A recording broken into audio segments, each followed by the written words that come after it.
आज बहुत बेहद भारी मन से मुझे सच्चाई को लेकर आप सबके सामने उपस्थित होना पड़ा है। भारी मन इसलिए क्योंकि जिस विषय को लेकर पिछले 3 साल से 8-8, 9-9 घंटे की क्राइम ब्रांच की पूछताछ होने के बावजूद जो शख्स नहीं टूटा, नहीं झुका और नहीं बोला, आज मजबूर हो गया उस सच को आप सबके सामने लाने के लिए। क्यों मजबूर हो गया? क्योंकि जिस व्यक्ति का ये सारा कारनामा था, उस व्यक्ति ने इन सब चीजों से किनारा कर लिया। हमारे यहाँ कहा जाता है ना कि जिसकी ऑनरशिप होती है, अगर वो खुद किनारा कर ले तो जिसके माथे वो मढ़ा गया है वो उस बोझ को लेकर कब तक चलेगा। ये मेरी मजबूरी हो गई कि जो कृत्य मैंने किया ही नहीं, जो काम मैंने किया ही नहीं, उस बोझ को लेकर मैं कब तक आगे बढ़ सकता हूं। क्योंकि जिस तरह से शुरुआत में मुझे भरोसा दिलाया गया था कि आप चिंता मत करो, सुप्रीम कोर्ट तक जाएंगे, जो व्यक्ति ये बात करते थे आज उन्होंने इस केस से संबंधित बात तक करना बंद कर दिया। तो ऐसे में मैं क्या करूंगा? पिछले 3 वर्ष से लगातार प्रताड़ना झेल रहा हूं। कभी 8 घंटे, कभी 9 घंटे, कभी 5 घंटे, कभी 10 घंटे, ऐसे ऐसे सवालों के जवाब मैं देता हूं। और जिसने आज तक जो कहा, जो निर्देश मिले, सिर्फ उन्हीं की पालना की। लेकिन आज इस स्थिति में पहुंच गया हूं कि मैं इस प्रताड़ना को और इस मानसिक टॉर्चर को मैं और मेरा परिवार क्यों बर्दाश्त करें। जिन परिस्थितियों में वो सारे काम हुए, उस वक्त मेरी जिम्मेदारी थी कि मैं उन कर्तव्यों का निर्वहन करूं, क्योंकि किसी व्यक्ति ने मुझ पे भरोसा करके अपनी कोई चीज सौंपी थी और मेरा दायित्व बनता था कि मैं उस भरोसे को बरकरार रखूं। और मैंने वो आज तक किया भी। मैंने पूरी तरह से उस भरोसे को बरकरार रखा, उसे बनाए रखा।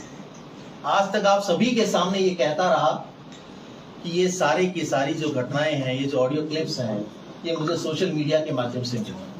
जब भी आप लोगों ने मुझसे पूछा या किसी भी जांच एजेंसी ने मुझसे पूछा, मैंने हर बार एक ही जवाब दिया कि सोशल मीडिया के माध्यम से मुझे ये क्लिप्स मिली। लेकिन वास्तविकता ये नहीं है।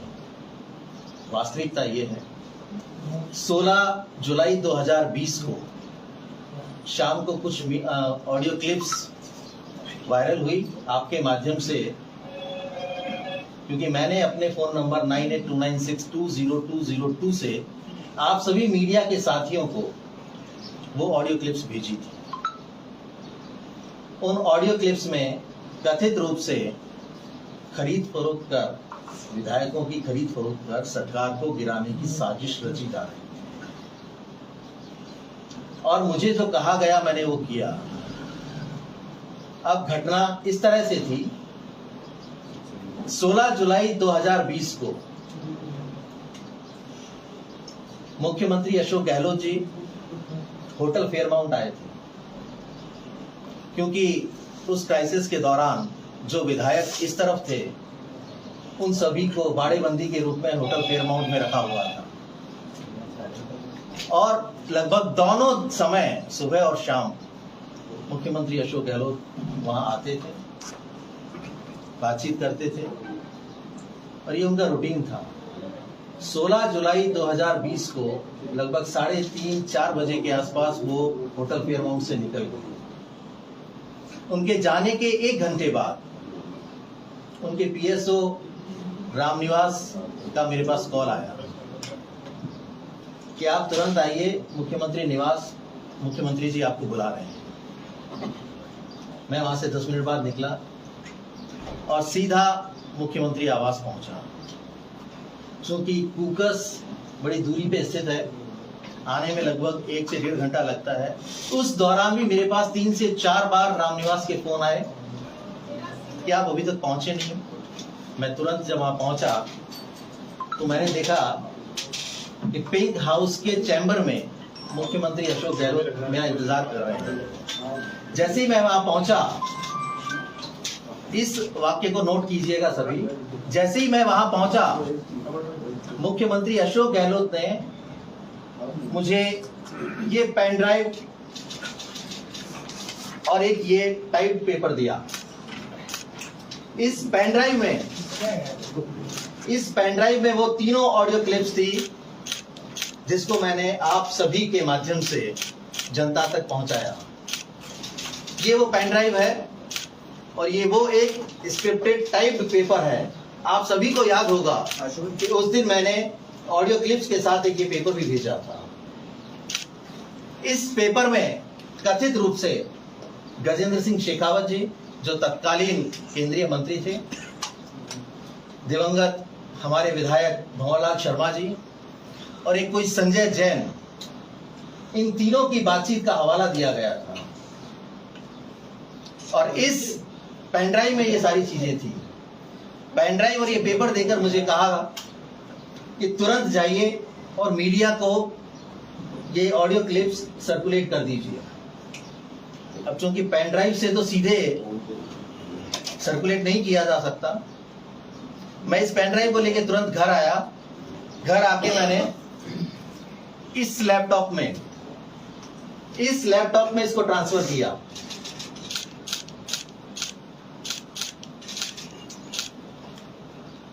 और लैपटॉप से मैंने ऑडियो क्लिप्स को अपने फोन में लिया और उस फोन के द्वारा आप सभी को, जो हमारे मीडिया के साथी हैं, उनको मैंने वो ऑडियो क्लिप्स सर्कुलेट की। तो ये ऑडियो क्लिप्स मुझे सोशल मीडिया के माध्यम से नहीं मिली। मुख्यमंत्री अशोक गहलोत ने इस पेन ड्राइव के जरिए मुझे ये सारी ऑडियो क्लिप्स दी और ये कहा कि मीडिया को आप सर्कुलेट कर दीजिए, और मैंने वो काम किया।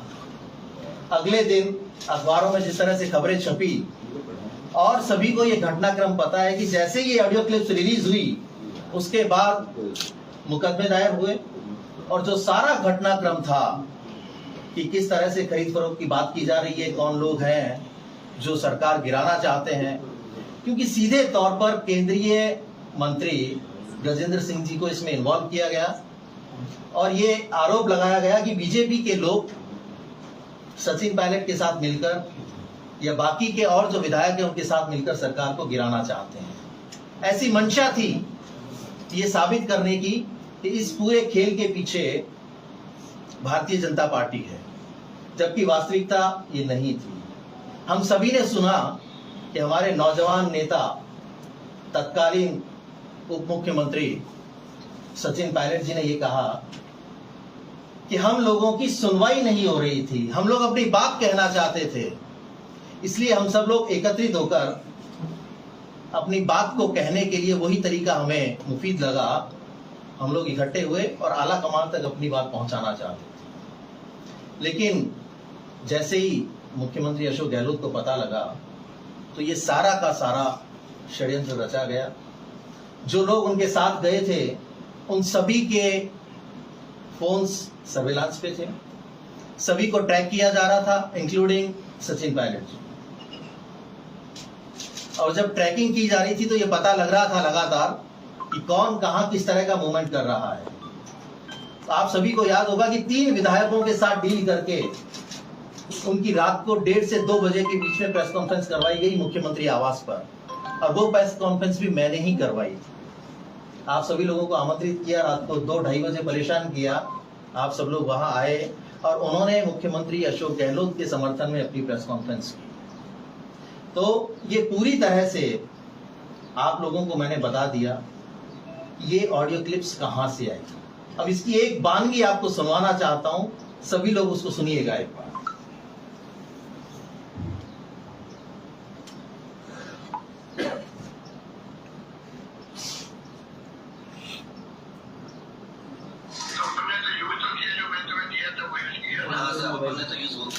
सुना आपने? मैंने तुम्हें जो दिया था वो यूज किया ना। पेन ड्राइव को मैं सुनिएगा। जी साहब, आपने तो यूज वो किया था।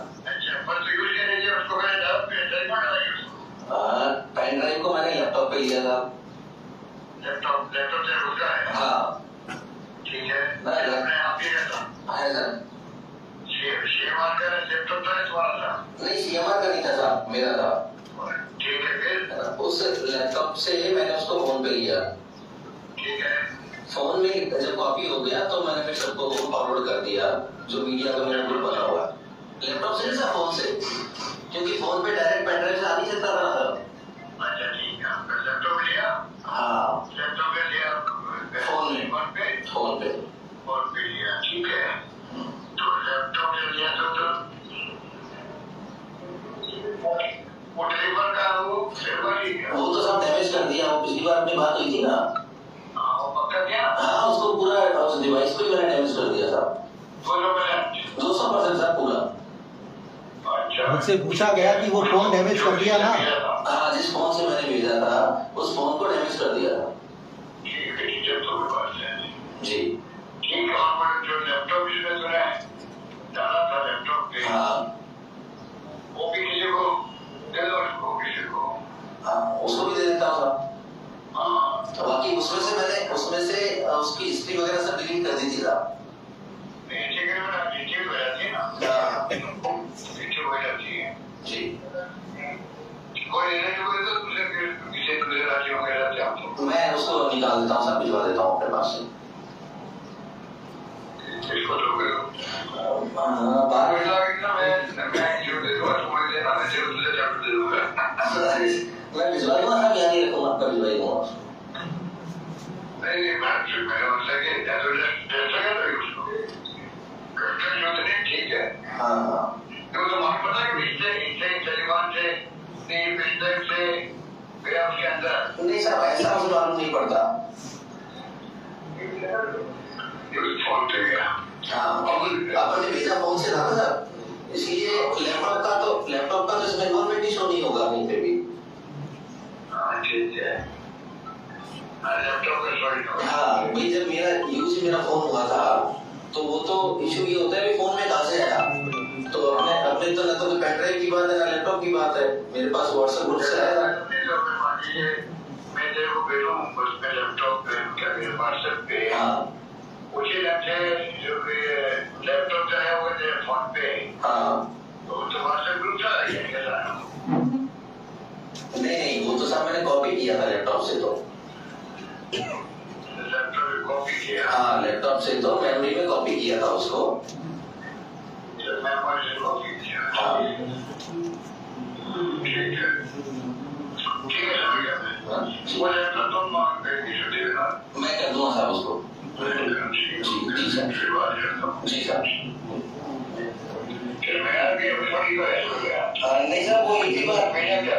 हाँ, मीडिया को तो वही कहा था सारा मैंने कि इसी तरीके से मेरे पास सोशल मीडिया के माध्यम से शाम तक चल रहा था, और व्हाट्सएप ग्रुप्स में, क्योंकि मैं कई ग्रुप्स में जुड़ा हुआ हूँ, मैं बहुत सारे ऐसे ग्रुप्स में जुड़ा हुआ हूँ जिनमें लगातार मेरे पास सुबह से लेकर शाम तक कभी वीडियोस आते हैं, कभी ऑडियो आते हैं, कभी उसमें ग्राफिक आते हैं, कभी टेक्स्ट आते हैं, मैसेज आते रहते हैं। उसमें भी आते हैं ना साहब, डेली के लगभग 40 से 50 हजार मैसेज आते हैं साहब। तो मेरा टेक्निकल पॉइंट भी मेरा यही है कि लगभग 40 से 50 हजार मैसेज डेली आते हैं, तो मेरे को हर 2-3 दिन में उनको डिलीट करना पड़ता है, नहीं तो मेरा फोन काम करना बंद कर देता है। तो इसलिए अब तो ये बता ही नहीं सकता कि वो कौन से ग्रुप में आया था। फोन तो जी हाँ सर, नहीं उनको फोन से आया ये पता नहीं लगता, मेरा नंबर काम में आया, बस मेरे नंबर से आया वो पता लगता है साहब। नहीं, नंबर तो मेरा वही काम में ले जाओ साहब। नंबर जो मेरा ये है 20202 वाला, इसी उस वक्त भी वही था, और नंबर मेरा आज भी वही है। वो डिवाइस अपन ने डिस्ट्रॉय किया था, जो हैंडसेट था, अपना हैंडसेट था, उसको डिस्ट्रॉय कर दिया। अच्छा ठीक है, उसको डिस्ट्रॉय किया है, और नंबर वही है, नंबर पे ये पता नहीं लगता कि किसने क्या भेजा है। नहीं, नंबर से नहीं मालूम पड़ता सर। और इंस्ट्रूमेंट पे तो उस इंस्ट्रूमेंट में क्या क्या चीज आई,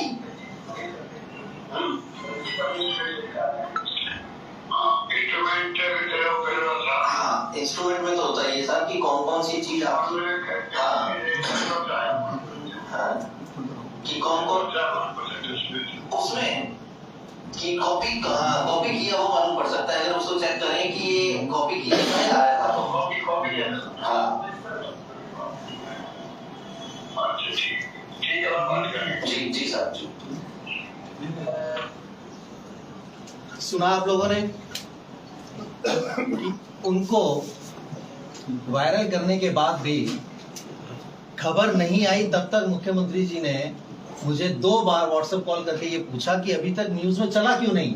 मैंने कहा साहब अभी भेजा है, थोड़ा सा समय लगेगा।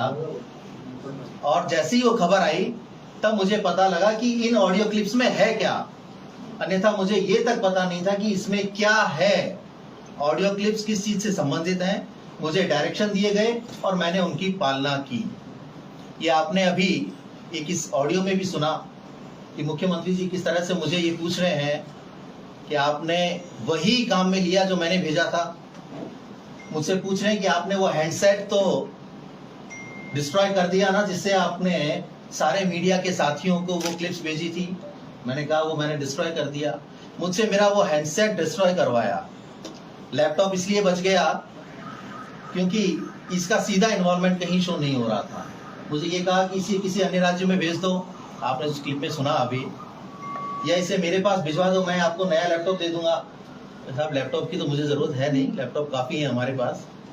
तो ये सारी की सारी चीजें, अब इससे बड़ा सबूत किसे चाहिए। ऑडियो क्लिप कितनी 3 ऑडियो क्लिप्स थी। किसकी थी? उनमें जो वार्तालाप थी वो स्पष्ट रूप से मुझे नहीं पता किसकी थी किसकी नहीं थी। मुझे ये पेपर दिया गया जिसमें ये लिखा हुआ था कि गजेंद्र सिंह शेखावत बात कर रहे हैं बाकी के लोगों के साथ। ये पेपर, ये पेन ड्राइव और ये जो भी आपने ऑडियो क्लिप सुनी, इससे पूरी तरह से आपको ये पता लग गया होगा कि ये पूरी की पूरी जो कहानी थी वो कहां से शुरू हुई, किसने की और किसने अपने राजनीतिक फायदे के लिए, अपनी कुर्सी को बचाए रखने के लिए मुझे काम में लिया। मैं अपने जो गुरु हैं, राजनीतिक गुरु जिनको मैं मानता था, बहुत ही साफ दिल के इंसान हैं। साफ दिल के इसलिए कि मुझे हर बार कहा करते थे कि तुम मेरी तरह सबको काम में लिया कर। मुझे आज ये पता लग गया कि मैं कैसे काम में आ गया। बस एक यही चीज मैं नहीं सीख पाया कि तुम मेरी तरह सबको काम में लिया कर। तो ये मेरी कमजोरी रही कि मैं इतने बड़े गुण को नहीं सीख पाया। अब एक और बात बताता हूं आपको कि जब ये सारी बातें हो गई, उन्होंने मुझसे पूछ लिया कि आपने फोन को डिस्ट्रॉय कर दिया ना, और मैंने हाँ भर लिया। लेकिन मुझे लगता है उनके दिल में कहीं ना कहीं इस बात का वहम था या डर था कि शायद उसने उस मोबाइल फोन को डिस्ट्रॉय नहीं किया। तो 26 नवंबर 2021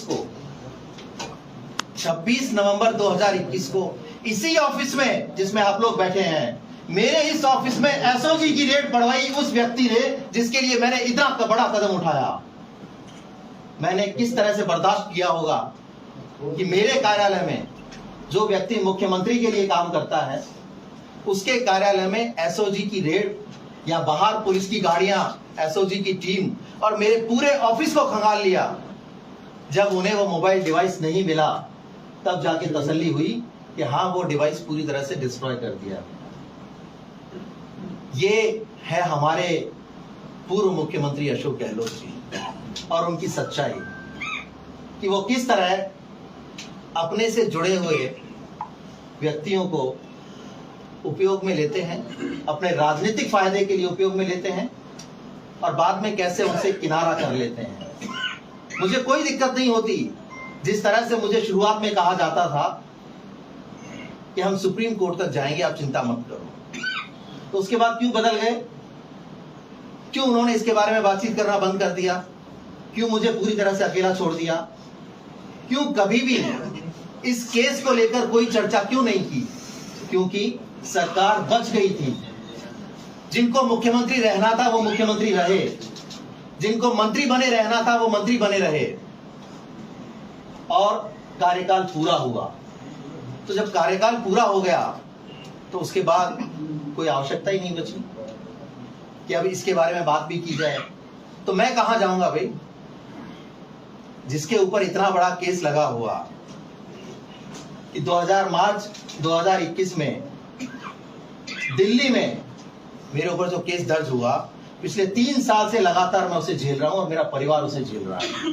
क्या बीतती होगी उन लोगों पर जब मैं सुबह 8 बजे क्राइम ब्रांच के ऑफिस में घुसता हूं और रात को 8 बजे निकलता हूं, मेरी कोई खैर खबर किसी को नहीं होती, ये तक पता नहीं होता कि मैं वहां किस स्थिति में हूं, क्या कर रहा हूं, मैं सकुशल हूं या नहीं हूं। तो इन सब चीजों की वजह से आज मजबूर होकर मुझे ये खुलासा करना पड़ रहा है कि ये कृत्य और ये काम मैंने नहीं किया। मैंने शुरू से आप सभी लोगों को ये कहा कि इस रिकॉर्डिंग में मेरा कोई लेना देना नहीं है। मुख्यमंत्री अशोक गहलोत ने, चाहे वो लीगल हो या इलीगल हो, इंटरसेप्शन उन्होंने करवाया और वो इंटरसेप्टेड क्लिप्स को इस पेन ड्राइव के जरिए मुझे दिया और मुझसे आप लोगों तक पहुंचवाया, और उसके बाद पूरे प्रदेश की जनता को ये जताने का प्रयास किया कि मेरी चुनी हुई सरकार को गिराने की साजिश रची जा रही है, और वो उस प्रयास में सफल भी हुए। आप सबके सामने है, कार्यकाल पूरा कर लिया, इससे बड़ी सफलता और क्या हो। उस कार्यकाल को पूरा करने के बाद भी जो उस समय में और घटनाएं हुई, मैं उनका भी जिक्र करना चाहूंगा। इसी दौरान जब क्राइसिस चल रहा था तो मैंने आपको उदाहरण दिया कि तमाम ऐसे लोग, विधायक जो सचिन पायलट जी के साथ थे, उन सभी के फोन सर्विलांस पे थे। कुछ इनके अपने लोग भी जो इनकी बाड़ेबंदी में थे, उन तक के लोगों को भी फोन्स को सर्विलांस पे रखा हुआ था। फिर जैसे जैसे ये बात उठती थी कि भाई आज लोकेश को क्राइम ब्रांच ने बुलाया है, तो क्या करें, अब गजेंद्र सिंह जी के ऊपर कैसे दबाव बनाया जाए, कैसे प्रेशराइज किया जाए ताकि वो थोड़ी सी न्यूट्रल होने की भूमिका निभाएं। तो एक संजीवनी मामला जो चल रहा था, उसका राजनीतिक फायदा लेने के लिए किस तरह से उनकी छवि को धूमिल किया जाए, कैसे उनके ऊपर व्यक्तिगत आक्षेप लगाए जाएं, कैसे उनके परिवार को भी इसमें शामिल किया जाए। मुख्यमंत्री निवास पर रोजाना लगभग यही षड्यंत्र रचा जाता था कि केंद्रीय मंत्री गजेंद्र सिंह शेखावत और हमारी ही पार्टी के नेता सचिन पायलट, उनको किस तरह से डाउन किया जाए, कैसे उनको जनता के सामने उनकी छवि को खराब करने का प्रयास किया जाए। और वो लगातार करते भी रहे। संजीवनी से जुड़े हुए जितने लोग थे, उन लोगों को मुख्यमंत्री आवास बुलाया जाता था, उनके वीडियो रिकॉर्ड करके सिलसिलेवार उनको चलाया जाता था, ताकि ये उनकी जो छवि बनी हुई है और उनके ऊपर जो व्यक्तिगत आरोप लगाने का मौका उन्हें मिल सके और वो उसका राजनीतिकरण कर सके। ये उन्होंने पूरा प्रयास किया। एक और प्रदेश में सबसे बड़ा मुद्दा आज की तारीख में चल रहा है, वो है पेपर लीक का मुद्दा। वर्तमान सरकार पेपर लीक के मामले को लेकर बड़ा अच्छा काम कर रही है। वो प्रयास कर रही है कि जितने लोग उसमें शामिल हैं और उस लीक के दोषी हैं, उनकी तह तक पहुंचा जाए और उन्हें सजा दी जाए। लेकिन आप सभी को याद होगा कि हमने प्रदेश में, हमारी तत्कालीन सरकार ने दीपोत्सव बड़े जोर शोर से मनाया था और ये कहा था कि हमने प्रदेश के नौजवानों के लिए इतना अच्छा अरेंजमेंट किया है, जब वो परीक्षा देने जाएंगे तो रास्ते में लोग उन्हें खाना खिलाएंगे, उनके सोने की व्यवस्था करेंगे। बहुत हमने ढोल बजाए और ये आभास कराने का प्रयास किया कि प्रदेश की सरकार युवाओं के लिए हमेशा खड़ी है और उनके सहयोग के लिए तत्पर है। लेकिन ऐसा कैसा सहयोग कि वो पेपर लीक हो जाए और लीक होने में उनकी पूरी जानकारी हो, उस पूरे सिस्टम की मिलीभगत हो जो लोग उसके लीक को रोकने के लिए बने हुए हैं।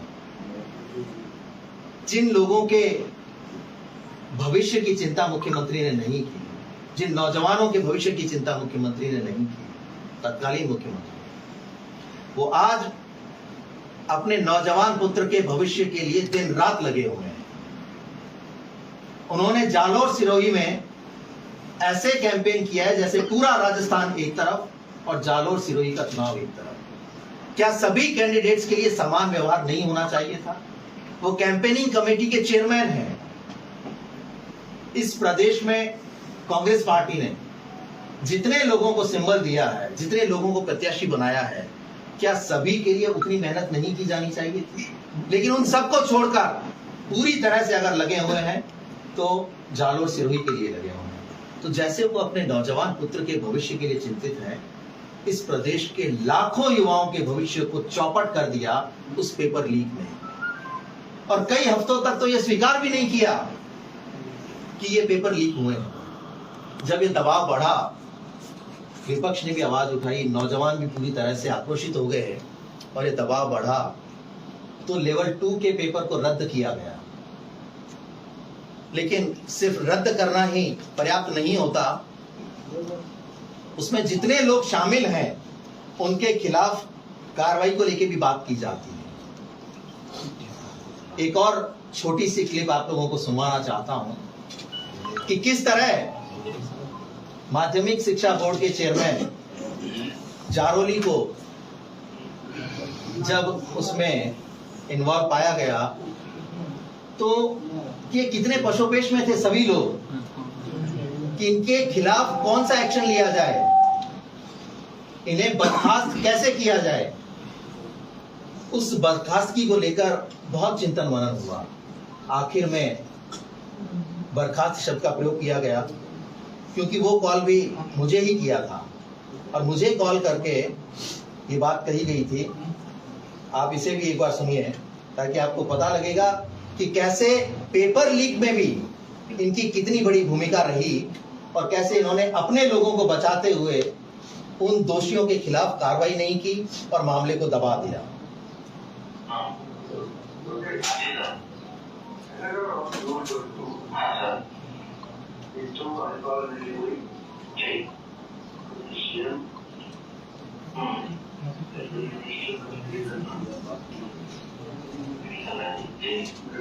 आवाज नहीं आ रही।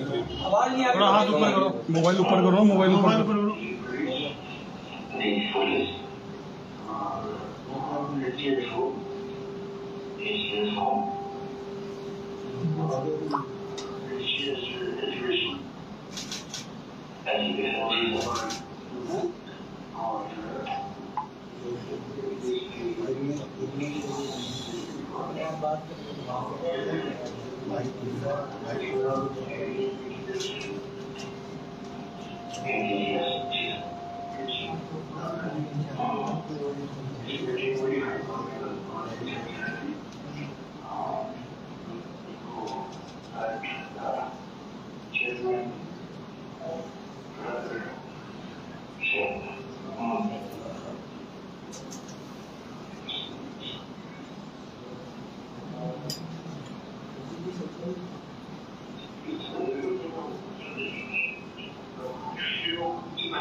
तो आप सर्कुलेट कर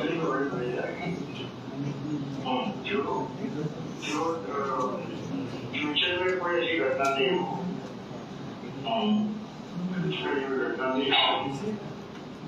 को कदर दे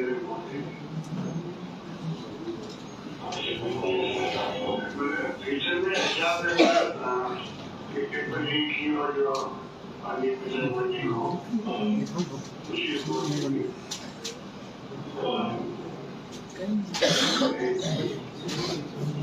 और नंबर 2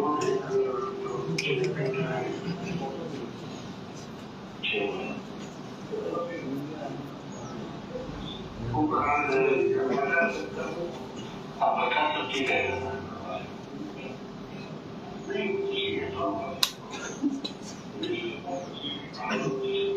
यहाँ शब्द बोला जाएगा अपना आदमी है।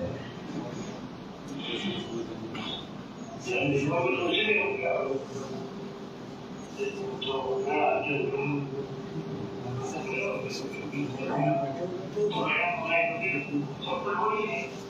कुछ वही है।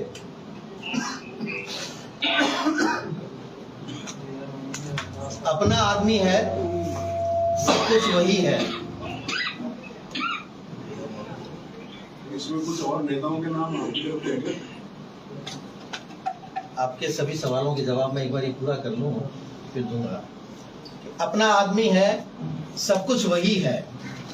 तो जो प्रदेश का मुख्यमंत्री युवाओं के साथ, उनके भविष्य के साथ इस तरह से खिलवाड़ कर ले और जो लोग शामिल हैं उनकी जानकारी होने के बावजूद अपना आदमी कहकर बचाएं, तो ऐसे प्रदेश के मुख्यमंत्री के लिए क्या कहा जाना चाहिए, ये तो प्रदेश की जनता तय करे। मैं वर्तमान सरकार से ये जरूर आग्रह करूंगा कि वो इस लीग के तह तक जाएं और आवश्यकता पड़ेगी तो जो सबूत मैं आज अभी मीडिया के सामने प्रस्तुत कर रहा हूं, वो सारे सबूत मैं अपने युवाओं के लिए, इस प्रदेश के युवाओं की भलाई के लिए और उनके साथ जो धोखा हुआ है उस धोखे के लिए मैं ये सारे सबूत, अगर वर्तमान सरकार मुझसे मांगना चाहेगी अपनी किसी भी जांच के लिए, तो मैं उन्हें ये प्रस्तुत कर दूंगा। तो आपने देखा कि किस तरह रीट जैसी परीक्षा की जो पेपर लीक हुए और उसमें जो मिली भगत रही, उसका खुलासा आपने अभी इस ऑडियो में सुना। ये तमाम लोग उस मीटिंग में चर्चा कर रहे थे, लेकिन ये तय नहीं कर पा रहे थे कि किसे किस रूप में सजा देनी चाहिए, किसे बर्खास्त किया जाना चाहिए, या बर्खास्त करे या नहीं करे, क्योंकि अपना आदमी है, सब कुछ वही है भाई। अगर उसको बर्खास्त कर दिया तो कल को कहीं ऐसा नहीं हो कि वो सीधा हमारा नाम ले दे। हालांकि अगले दिन उन्होंने ये कहा कि राजनीतिक लोगों की वजह से ये लीक हुआ है। जब बोर्ड अध्यक्ष, तत्कालीन बोर्ड अध्यक्ष डीपी जारोली ने अपना स्टेटमेंट दिया तो उन्होंने यही कहा कि राजनीतिक लोगों की वजह से ये लीक हुआ है, मेरा इससे कोई लेना देना नहीं है। तो या तो वो स्पष्ट करें कि वो कौन कौन से राजनीतिक लोग थे। मेरे पास जो सच्चाई थी वो उससे मैंने आप सभी को अवगत करा दिया कि किस तरह ये सभी लोग मिले हुए थे और जानकारी के बावजूद कोई बड़ा कदम नहीं उठाया गया। मेरे प्रदेश के युवाओं के भविष्य को खतरे में डाल दिया गया, जिसका खामियाजा आज तक भुगत रहे हैं। आप किसी भी शहर, गांव, ढाणी में चले जाइए तो लोग कहेंगे कि हमारा उस दिन का जो पेपर रद्द हुआ लीक की वजह से, किसी पार्टिसिपेंट की, किसी जो प्रतिभागी की उम्र पार हो गई, वो दोबारा उसको नहीं दे सकता। तो कौन करेगा उनके भविष्य को सुनिश्चित, और उस खामियाजे को कौन भुगतेगा? इसका तो कहीं ना कहीं कोई निस्तारण होने की आज आवश्यकता है, ताकि प्रदेश की जनता को पता लगे कि किस तरह से दो चेहरे होते हैं, शासन के और शासन के पीछे। वास्तविकता उन्हीं लोगों को पता होती है जो आसपास रहते हैं। और यही एक बहुत बड़ा कारण रहा कि धीरे धीरे पूरे प्रदेश भर में लगातार कई और पेपर भी लीक हुए। ये पेपर लीक हमारी तत्कालीन सरकार के गले की फांस बन चुका था। आपने देखा होगा कि विधानसभा चुनावों में किस तरह से राजस्थान के युवाओं ने अपने उस आक्रोश का प्रदर्शन किया, और जो सरकार वापसी कर सकती थी वो 69 और 70 सीटों पे समझ के रही। लेकिन आज भी युवा आक्रोशित है, वो ये चाहता है कि उसके साथ न्याय हो, और मैं उम्मीद करता हूं कि ये सरकार उन्हें न्याय दिलाने के लिए प्रयास जरूर करेगी। आप सभी को पता है इस बात का कि अपनी कुर्सी को बचाने के लिए जिस तरह के खेल मुख्यमंत्री अशोक गहलोत ने खेले, शायद ही कोई राजनेता ऐसा करने का प्रयास करता होगा। अपनी कुर्सी को बचाए रखने के लिए सभी को खुली छूट दे दी, चाहे वो मंत्री हो या विधायक। खुला खेल खेलो, जिसको जो करना है करो, लेकिन मेरी कुर्सी बची रहनी चाहिए। मैं मुख्यमंत्री बना रहना चाहिए। उस तत्कालीन समय में भ्रष्टाचार ने अपने सारे रिकॉर्ड्स किए। ऐसा भ्रष्टाचार जो शायद ना देखा ना सुना। कोरोना काल सबको याद होगा। उस कोरोना काल में एक तरफ तो जिंदगी बचाने की जद्दोजहद थी और दूसरी तरफ उपकरणों की खरीद फरोख्त के नाम पे जम के भ्रष्टाचार। ऐसा भ्रष्टाचार कि अगर कोई संवेदनशील व्यक्ति हो तो वो ये जरूर समझेगा कि कम से कम ऐसे समय में जब पूरा विश्व उस महामारी से जूझ रहा हो, जहां प्राथमिकता जीवन बचाने की हो, वहां भी सिर्फ अपना फायदा देखने की बात की जा रही। उस वक्त ये बड़ी बड़ी खबरें छपी थी।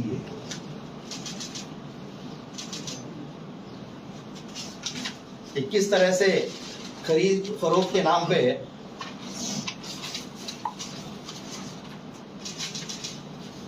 बड़े बड़े भ्रष्टाचार किए गए। एक खनन विभाग का 1000 करोड़ का घोटाला, इसका कोई जिम्मेदारी लेने को तैयार नहीं हुआ कि ये घोटाला किसने किया, क्योंकि जिम्मेदार तो सभी शामिल थे, सभी की मिली भगत थी। तो ऐसे कई घोटाले इस प्रदेश में हुए, चाहे वो खनन घोटाला रहा हो, कोरोना काल में उपकरणों की खरीद फरोख्त का घोटाला रहा हो, ग्रामीण और शहरी ओलंपिक का बड़ा ढिंढोरा पीटा गया कि हमने प्रदेश के गांवों में, ग्रामीण अंचल में युवाओं को और बुजुर्गों को एक साथ खेलने के लिए खड़ा कर दिया। अगर ये सरकार उन सभी घोटालों की तह में जाने का प्रयास करे तो पता लगेगा कि पिछली सरकार ने ऐसे कार्यक्रमों के नाम पर कितने हजारों करोड़ों का घोटाला किया। और जब सरकार अपने आखिरी सांसें ले रही थी, यानी आखिरी चरण में थी, तब मोबाइल बांटने को लेकर इस प्रदेश की महिलाओं को निःशुल्क मोबाइल देने की बात कही गई। लगभग 7,400 करोड़ 7,400 करोड़ की बात थी। इतने पैसे खर्च होंगे जिसके लिए सारी तैयारियां हो गई, लेकिन प्रदेश की कितनी चुनिंदा महिलाओं को मोबाइल मिले हम सब जानते हैं। ये भी एक बहुत बड़ा घोटाला मोबाइल कांड के नाम से अगर कोई तह तक जाएगा तो पूरे प्रदेश ही नहीं, पूरे देश को पता लगेगा कि पिछली सरकार ने किस तरह घोटालों की अति कर दी थी। तो ये तमाम चीजें जो उस दरमियान हुई, उनका मैंने आपको सिलसिलेवार इस पत्र के माध्यम से और इस पेपर के माध्यम से बताने का प्रयास किया। आप सब इस बात को जानते होंगे कि इस प्रदेश के मुख्यमंत्री अशोक गहलोत, जो पिछले 40 वर्ष से ये सोच के बैठे हैं कि मैं ही कांग्रेस हूं, मेरे अलावा कोई दूसरा व्यक्ति कांग्रेस में आगे बढ़ने का प्रयास नहीं करना चाहिए, न ही वो आगे बढ़ना चाहिए। उनकी ये हठ धर्मिता यही सबसे बड़ा कारण रही कि हम पिछले विधानसभा चुनावों में अपनी सरकार की वापसी नहीं करवा पाए। उन्होंने आला कमान तक को धोखा दिया, जो आला कमान उन्हें राष्ट्रीय अध्यक्ष बनाने के लिए तैयार थे। 25 सितंबर 2022 की घटना सभी को पता होगी कि आला कमान के दूत के रूप में श्रीमान खड़गे जी और अजय माकन जी इस प्रदेश में आए और वो जो भी एजेंडा लेकर आए थे, उस एजेंडे को सोची समझी रणनीति के तहत प्रायोजित रूप से पूरा नहीं होने दिया। मुख्यमंत्री जी दोपहर को जैसलमेर चले गए, तन्नोट माता के दर्शन किए। दर्शन करने के थोड़ी देर बाद मुझे फोन किया और मुझे कहा कि मीडिया में ये खबर चलवाओ कि ये जितने विधायक धारीवाल जी के यहाँ इकट्ठे हुए हैं, इन सबकी एक ही मांग है कि हम में से किसी को मुख्यमंत्री बना दो। सचिन पायलट नहीं चलेगा। मुझसे वो खबर चलवाई कि और कोई मांग नहीं है इनकी। ये सारे इसलिए एकत्रित हुए हैं कि हम जितने भी लोग हैं जिन्होंने होटलों में रातें बिताई, उनमें से किसी को मुख्यमंत्री बना, तो सीधे तौर पर आला कमान की अवमानना की, उन्हें धोखे में रखा, उनको पूरी तरह से अंधेरे में रखते हुए सारे काम किए। और उनकी इच्छा को, यानी ये हमेशा ये कहने का प्रयास करते हैं कि आला कमान जो कहेगा मैं तो उसी की पालना करूंगा, लेकिन वो हुआ नहीं। आला कमान की मंशा शायद कुछ और थी उस दिन, लेकिन वो पूरी नहीं हो पाई। और इसी तरह विधानसभा चुनाव में भी आला कमान को अंधेरे में रखा और ये उनको पूरी तरह से विश्वास दिलाने का प्रयास किया कि आप सब कुछ मेरे ऊपर छोड़ दो, मैं प्रदेश में सरकार की वापसी करवा के रहूंगा। चाहे टिकट देने की बात हो या किसको कहाँ किस तरह से उपयोग में लेना है उसकी बात हो, उन्होंने अपनी मनमर्जी चलाते हुए वो सभी तमाम टिकट्स को रिपीट किया जिनके बारे में चाहे स्वतंत्र एजेंसीज रही हो या हमारे फीडबैक रहे हो या AICC ने जो सर्वे करवाया हो वो रहा हो। सभी ने ये कहा कि लगभग 25 से 30 टिकट मिनिमम बदल देने चाहिए, अन्यथा ये सभी चुनाव हारेंगे। लेकिन वो नहीं माने। मुझे लगता है कि वो शायद किसी को मोबिलाइज करना चाह रहे थे, लेकिन मैं ये मानता हूं कि राजनीति का पहला धर्म सत्ता हासिल करना होता है और उस पहले धर्म को नहीं निभाते हुए सिर्फ अपने लोगों को मोबिलाइज करने की सोच रखने की वजह से हम अपनी सरकार की वापसी नहीं कर पाए। तो कांग्रेस के कार्यकर्ता जो अपने मन में ये सपने लिए बैठे थे कि इस बार कामों की वजह से, इस बार माहौल की वजह से हम अपनी वापसी करवाएंगे, वो वापसी नहीं हो पाई। और इसका खामियाजा किसे उठाना पड़ता है? कांग्रेस के कार्यकर्ता को, जो सक्रिय रूप से कार्यकर्ता है, उसे ही उठाना पड़ता है। जो मंत्री रह लिए वो रह लिए, जो मुख्यमंत्री रहे वो मुख्यमंत्री रह लिए। एक वर्कर जो लगातार काम करता रहता है उसकी स्थिति बहुत खराब हो जाती है। लेकिन चूंकि हम तो यहाँ कांग्रेस को अपनी जेब में लिए चलते हैं, इसलिए ये सोचते हैं कि कोई जाए तो उसे जाने दिया जाए। जितने लोग कांग्रेस छोड़ के गए, सबको ये पता है कि सबने एक व्यक्ति का नाम अपने उस स्टेटमेंट में जरूर दिया। वो व्यक्ति थे पूर्व मुख्यमंत्री अशोक गहलोत, कि हमारी सुनवाई नहीं हो रही थी, हमें सुना नहीं गया, हमसे बात नहीं की गई, इसलिए हम मजबूर हैं कि हम अपनी पार्टी को छोड़ के दूसरी जगह जा रहे हैं। कोई यूं कुंबा नहीं बदलता। जिस पार्टी में 20-20, 25-25 वर्ष इसे काम करते हुए हो जाएं, जो जिस पार्टी से 3-3, 4-4 बार मंत्री रह ले, वो यूं ही नहीं अपना परिवार और अपनी पार्टी बदलता। लेकिन किसी ने प्रयास नहीं किया कि उनसे बातचीत की जाए, पता लगने के बावजूद कि इस तरीके से वो पार्टी से नाराज हैं या उनकी किसी बात से नाराज हैं, तो भी किसी ने प्रयास नहीं किया। उल्टे ये कहते जरूर सुना कि कोई जाता है तो हमें कोई फर्क नहीं पड़ता। अरे आज अगर यहाँ 20 लोगों की भीड़ है और इसमें से एक एक व्यक्ति जाना शुरू करे और हम उसे रोकेंगे नहीं, तो ये 20 के 20 बाहर चले जाएंगे और यहाँ कोई नहीं बचेगा, सिर्फ मेरे आराम। तो ऐसे में कहाँ इस पार्टी का आगे भविष्य सुनिश्चित होगा? कौन करेगा इस पार्टी के भविष्य की आगे की तैयारी? इसलिए अब जरूरी हो गया कि नौजवानों को आगे लाया जाए, पूरी तरह से उनका साथ दिया जाए।